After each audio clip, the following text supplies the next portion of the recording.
Isa sa pinakamahirap na pagtatrabaho dito sa Japan, yung sobrang nakakapagod na work culture. Dito kasi expected na mabilis ka, tahimik ka, at halos walang reklamo kahit pagod ka na. Minsan nga kahit masama ang pakiramdam mo, papasok ka pa rin. Kahit drain ka na mentally at physically. Tuloy lang kasi ayaw mong makaabala sa trabaho o sa ka-team mo.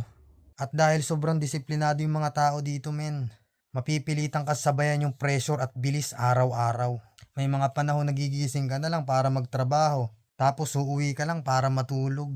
Paulit-ulit, tapos hindi mo namamalayan, sobrang pagod mo na pala. Pero sa kabila ng lahat ng pagod na yan, marami pa rin ang lumalaban. Kasi bawat pawis dito sa Japan, may pamilya kang gusto mabigyan ng mas magandang buhay. Kung nakarelate ka, pa-follow, like, and share na lang para mas makagawa pa ako ng mas maraming video. This is your boy Bensho, once again, your Yamit in Japan. Peace out!